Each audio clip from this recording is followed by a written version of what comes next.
Assalamualaikum warahmatullahi wabarakatuh. Selamat pagi, salam sejahtera bagi kita semua. Om Swastiastu, Namo Buddhaya, salam kebajikan, salam prestasi.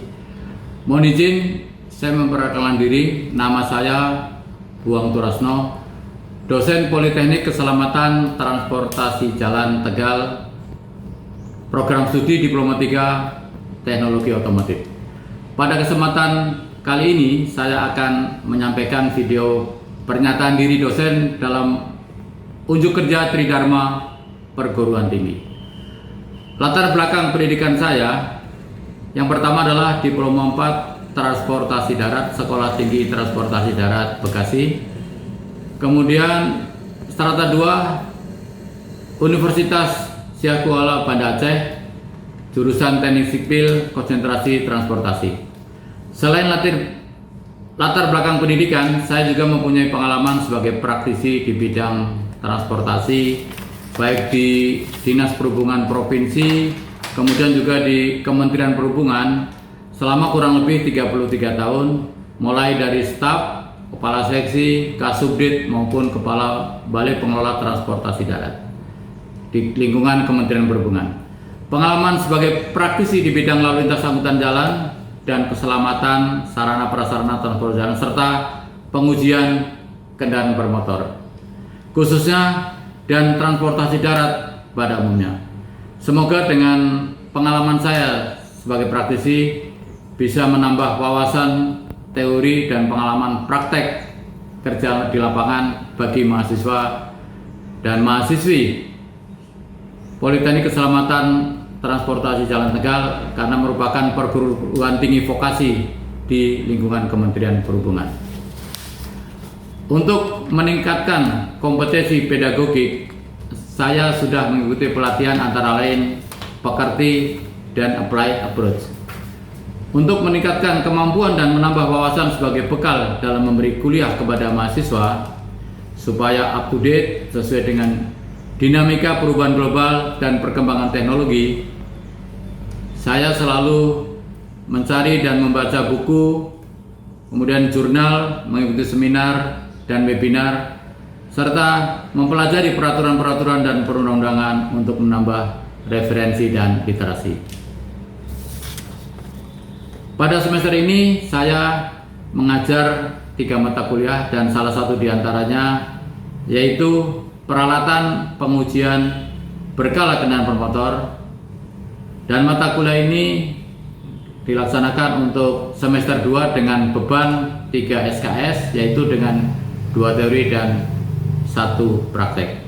Mata kuliah ini menjelaskan tentang yang pertama adalah tujuan dari pelaksanaan pengujian berkala kendaraan bermotor, kemudian regulasi dari pelaksanaan uji berkala kendaraan bermotor, kemudian jenis dan peralatan uji berkala kendaraan bermotor, kemudian selanjutnya adalah prosedur pelaksanaan uji berkala, yang terakhir adalah ambang batas hasil pengujian yang dapat menentukan suatu kendaraan itu layak jalan atau tidak layak jalan.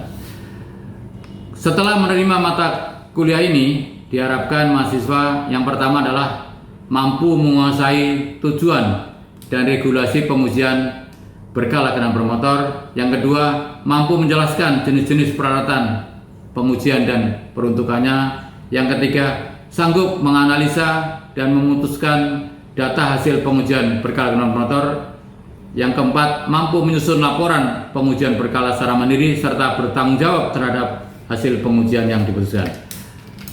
Materi pembelajaran meliputi pengenalan peralatan pengujian berkala kendaraan bermotor dan fungsi dari masing-masing alat tersebut. Kemudian yang kedua adalah prosedur pengujian berkala kendaraan bermotor, kemudian ambang batas dari masing-masing peralatan pengujian kendaraan bermotor yang dapat menentukan hasil kendaraan yang akan diuji nantinya apakah lulus uji atau tidak lulus uji. Sistem pembelajaran dilakukan secara sinkronus, tatap muka, dengan metode tanya jawab, diskusi, kemudian studi kasus atau case study, dan team based project learning. Metode tersebut untuk mendukung interaksi antara dosen dan mahasiswa, juga memberikan kesempatan kepada para mahasiswa supaya lebih aktif, kemudian menambah keaktifan mahasiswa serta penyampaian materi menjadi lebih mudah diterima oleh mahasiswa. Sistem penilaian mata kuliah terdiri dari kedisiplinan atau kehadiran, saya kasih bobot 10%, kemudian pemberian tugas atau kuis 15%, ujian tengah semester 25%, kemudian team based project learning dan ujian akhir semester 50%. Untuk lebih memperkuat penyampaian materi, maka pada sesi akhir setiap kuliah atau pertemuan akan kami berikan tugas mandiri yang harus dikerjakan oleh mahasiswa. Berikut adalah penyampaian video pembelajaran untuk pertemuan ke-9, yaitu dengan tema pengenalan speedometer tester. Untuk memulai pembelajaran, berdoa mulai. Berdoa selesai. Istirahat di tempat. Selamat sore. Assalamualaikum warahmatullahi wabarakatuh.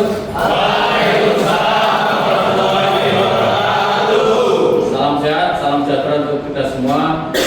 Baiklah, untuk hari ini, pada sore hari ini kita akan melanjutkan materi, yaitu pada pertemuan ke-9 pada sore hari ini, yaitu dengan materi pengenalan speedometer tester ya. Di materi kuliah kita ini yaitu dengan pelajaran pengenalan alat pengujian motor, salah satu itemnya yaitu adalah speedometer tester.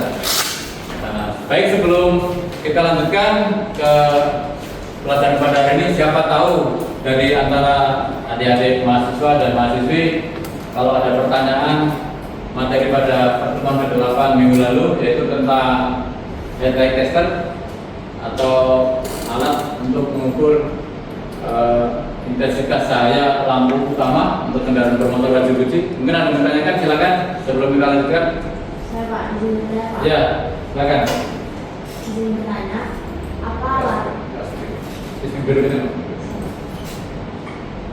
apa alasan teknis dan keselamatan mengapa pengujian headlamp menjadi fungsi dilakukan pada kendaraan bermotor? Ya, jadi pertanyaan cukup bagus. Apa alasan teknik jadi pengukuran atau headlamp atau lampu utama perlu dilakukan untuk kendaraan bermotor wajib uji? Sebelum saya jawab, siapa tahu ada teman-teman yang membantu menjawab, maka nanti baru kita brainstorming ya. Coba mungkin siapa yang ada bisa, Aditya, kenapa kok kira-kira kok harus diuji gitu untuk lampu utama?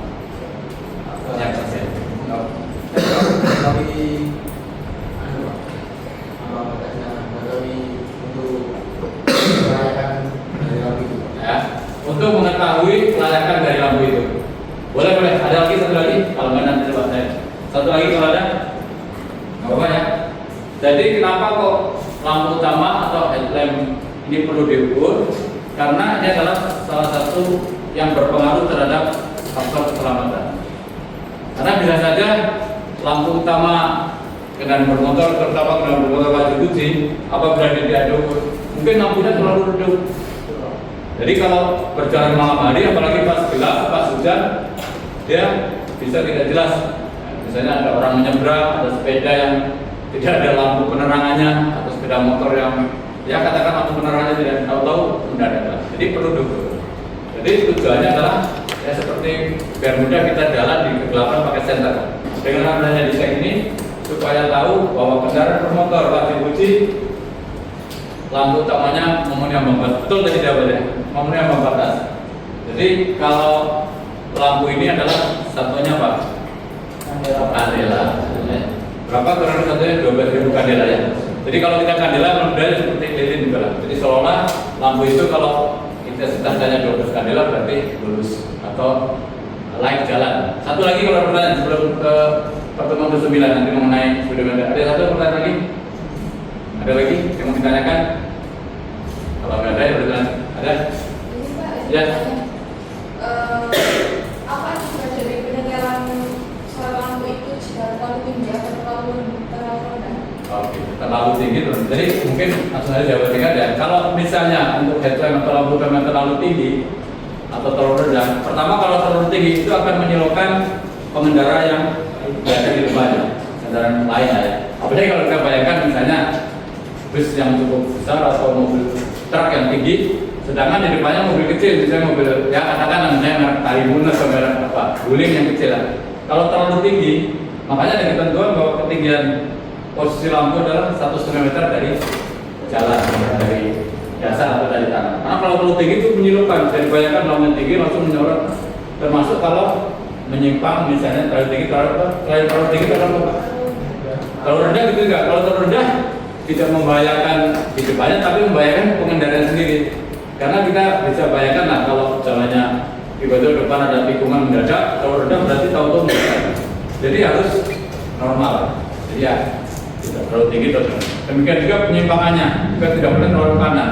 Karena kita Indonesia adalah menggunakan lalu lintas kiri, jadi kalau terlalu kanan juga akan mengganggu penglihatan dari kendaraan yang berada di depan.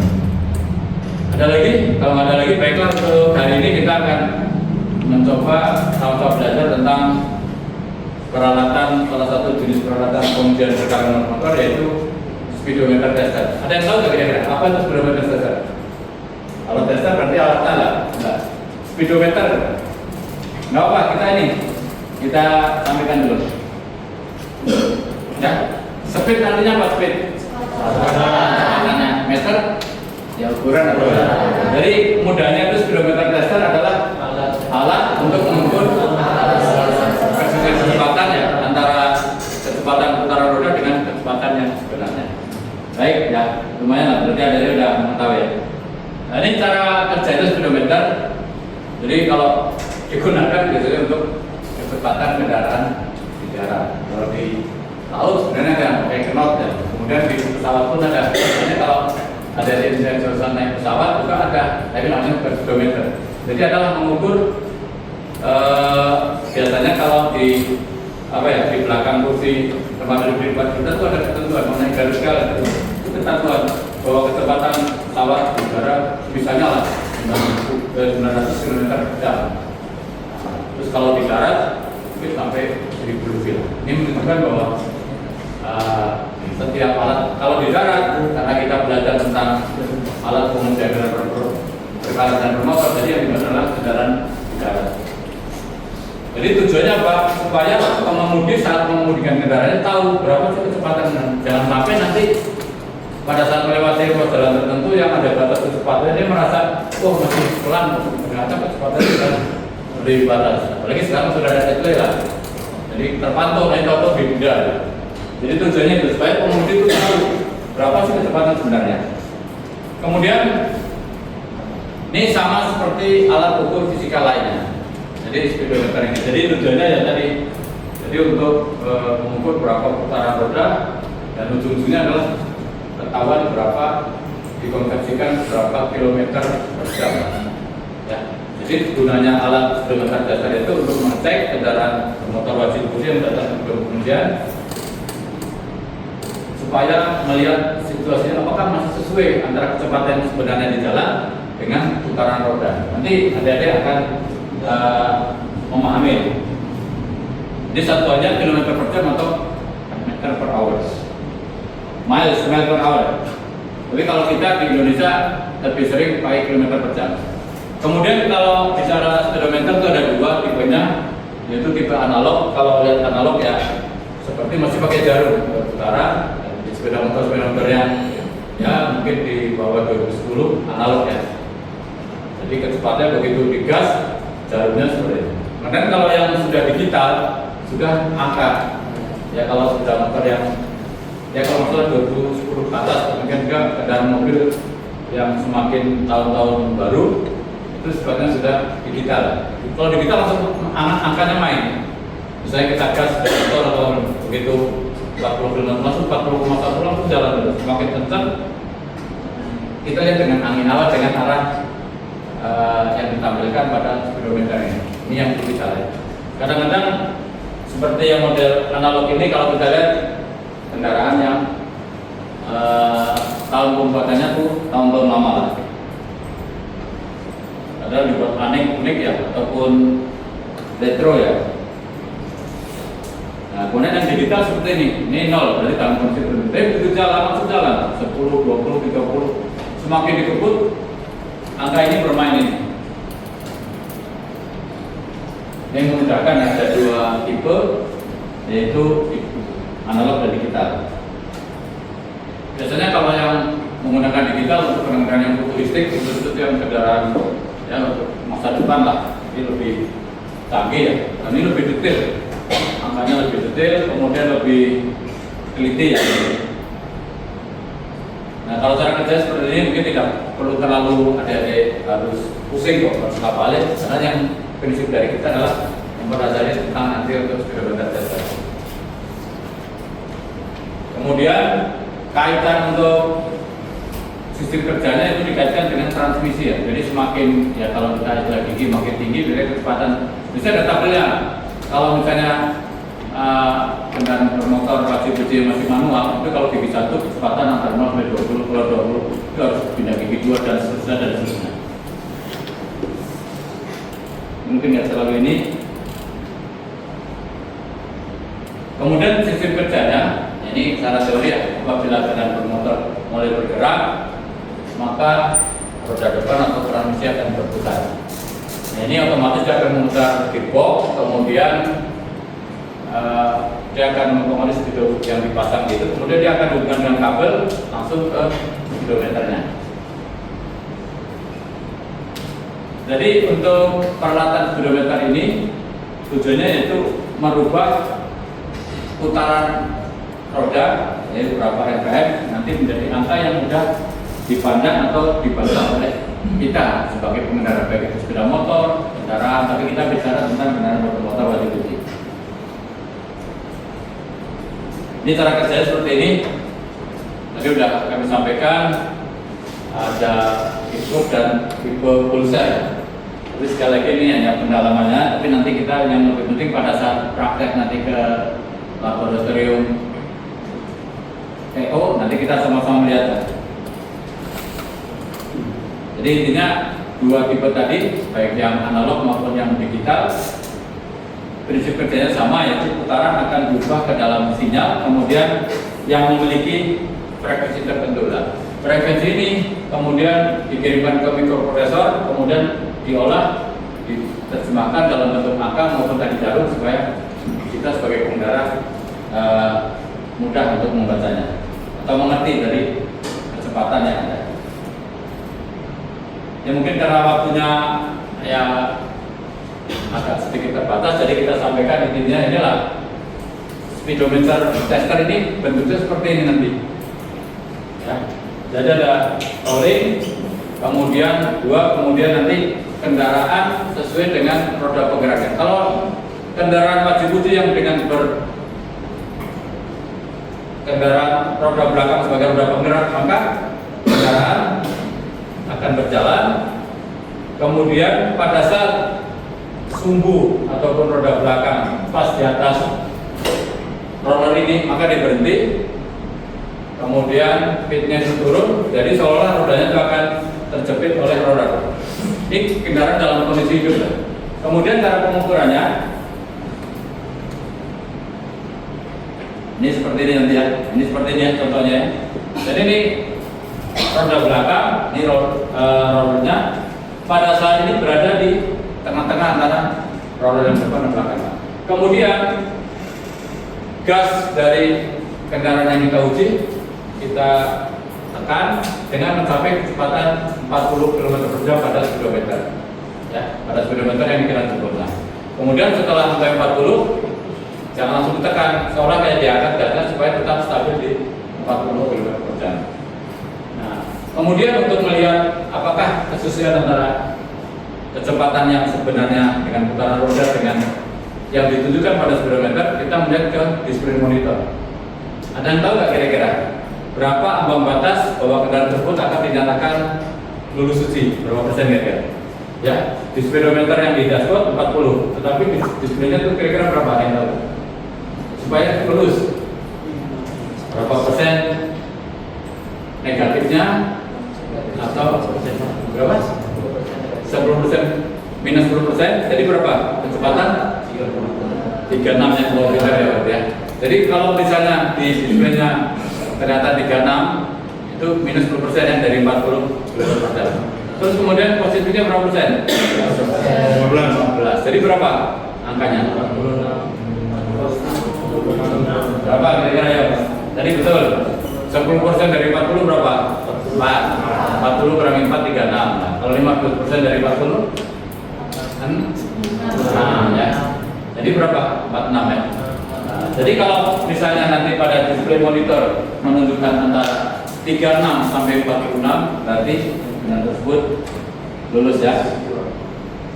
Ini kalau lihat tujuannya seperti ini ya, speedometer ya, untuk memeriksa keadaan atau kondisi dari alat penunjuk kecepatan yang terdapat pada kendaraan bermotor, apakah masih berada dalam kondisi yang diizinkan atau tidak. Jadi kalau diizinkan berarti ya tadi ya 36 sampai 46. Nah ini kalau kita lihat komponennya seperti ini nanti ya, ini dari roller ya. Kemudian ini untuk spesifik alatnya ya, teknikal spesifik teknisnya apa? Nah, ini sudah tersedia ini. Kerjanya nanti apa nih kita hidupkan nanti pada saat praktek kita praktekkan bersama-sama. Oke. Jadi ini ya itu kemudian kalibrasi, dikalibrasi otomatis atau mandiri siap digunakan. Kemudian tempatkan roda kendaraan di antara roda sesuai dengan penggeraknya roda belakang roda depan. Kemudian sampai akan 40 km per jam. Ini yang bersama nah ini kondisi seperti ini ya, ini karena penting saya rasa nih kondisi ban seperti ini ya. Kemudian nanti karena ini sifatnya adalah pengenalan alatnya, jadi detail prosedurnya tidak perlu saya pegang, tapi adik-adik mahasiswa bisa membaca dari materi yang akan saya bagikan ya. Nanti untuk di semester berikutnya adik-adik akan langsung praktek lapangan cara kerjanya, kemudian nama batasnya untuk menyatakan kendaraan tersebut lulus ujian atau tidak uji. Tapi secara tidak langsung kami nanti akan menjelaskan tentang prosedur cara kerja. Ya istilahnya pengenalannya dulu lah, karena ini masih di semester 2. Ini tadi sudah dijelaskan, adik-adik belum jawab ya. Progresnya tadi antara 36 km per jam sampai dengan 46. Itu min 10 atau 15. Jadi tolong ini diingat karena isi kerja ini kata kuncinya untuk speedometer tadi. Nanti ya kalau memang di akhir pembelajaran nanti kami akan memberikan tugas atau bila perlu nanti pada saat ujian akhir semester ya, kalian jam 9 ini akan kami keluarkan ini. Jadi kami kasih tahu kisi-kisinya karena sangat penting kata kuncinya. Itu pertama kendaraan yang diuji 40 km per jam, kemudian ambang batasnya adalah min 10 plus 15, jadi 36 km. Nah terus kemudian kalau di displaynya menunjukkan angka 50, lulus nggak kira-kira ya? Atau sebaliknya 35? Ini alatnya ya. Nah ini nanti hasil uji terakhir seperti ini, indikatornya, kemudian menunjukkan berapa sih yang ditunjukkan. Jadi sekali lagi kata kuncinya untuk speedometer dasar pertama adalah kecepatan speedometer 40 km per jam. Kemudian di displaynya untuk supaya lulus yaitu antara 36 sampai dengan 45. Silakan kalau ada mau ditanyakan monggo silakan. Misalnya ada yang tanya saya kok agak ragu-ragu. Jadi saya ulangi bahwa ini kita adalah pengenalan alat uji berupa speedometer dasar ya. Jadi kalau namanya speedometer dasar ya alat untuk mengetes kesesuaian speedometer antara speedometer kendaraan laju putih yang ada di dashboard dengan kecepatan yang sebenarnya di jalan.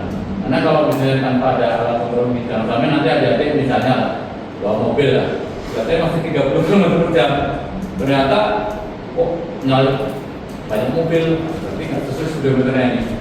Atau sebaliknya, tapi bawahnya sudah kenceng, kenceng sekali, tetapi kok speedometer masih 40 km per jam kan nggak masuk akal.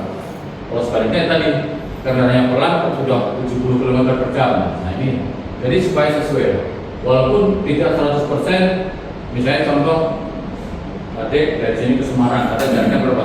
150 km per jam, 150 km.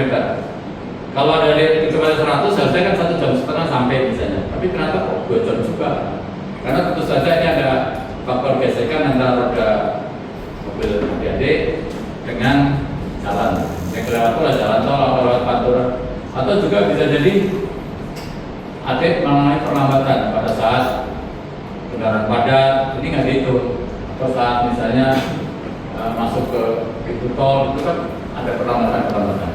Nah, setelah perlambatan begitu mau akselerasi kecepatan normal juga diperlu waktu dan kecepatan itu berbeda. Jadi rata-rata ini.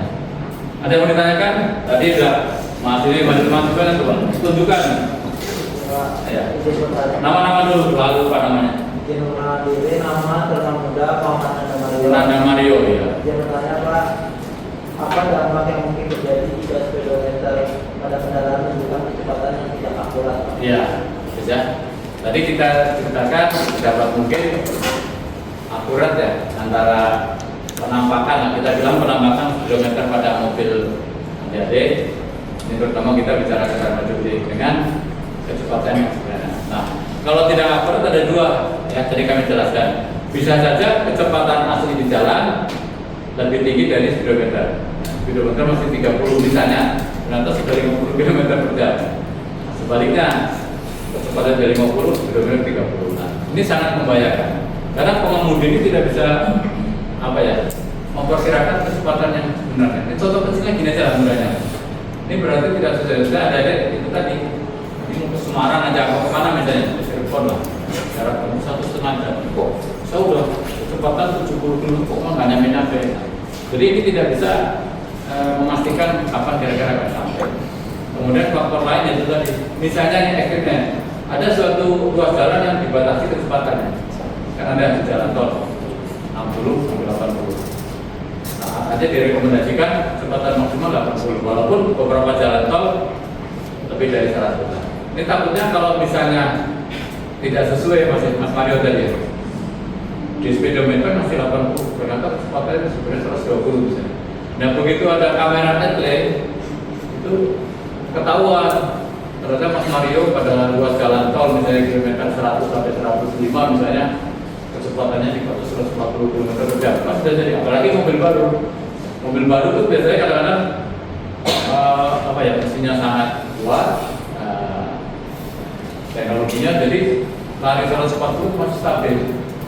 Kalau mobil yang sudah lama ya, benar-benar lari 100 terus, udah nggak seimbang. Tapi kalau mobil masih baru 120 itu masih udah. Jadi makanya kadang-kadang ini sangat diperlukan, jangan sampai ya tidak sesuai tadi. Ya kalau bisa ya mendekati lah. Kalau tadi kecepatan 40 ya paling sini ya boleh lah. Kalau di sampai 46 masih rekomendasi. Kalau sampai 35 itu berarti lain. Kalau masih 38 ya. Jadi ya kalau bisa tepat ya. Tapi kalaupun ini ada toleransi atau mau batas yaitu min 10 proses sampai dengan plus 15 ya. Lebih akurat mana antara speedometer digital dan speedometer analog dalam pengukur kecepatan Pak? Oke ya. Masing-masing antara digital dan analog sebenarnya ini hanya jenisnya aja. Ada yang bisa jawab nggak kira-kira? Akurat mana? Enggak apa-apa, kita ada jawaban. Lebih akurat? Ya, digital ya. Ya, digital kan Mas, itu lebih detail Mas. Karena dia perubahannya, harusnya misalnya katakan 50 km per jam. Juga Mas gas lagi, itu udah 51, 52, 53. Lain kalau yang analog itu agak pelan, walaupun bergerak tapi nggak kebacanya agak sulit. Ini mau antar karena itu ada puluhan misalnya 10, 20, 30. Nah kalau yang digital itu kebaca Mas 53, 54. Termasuk misalnya 54,2 itu kebaca terus. Lalu lebih itu.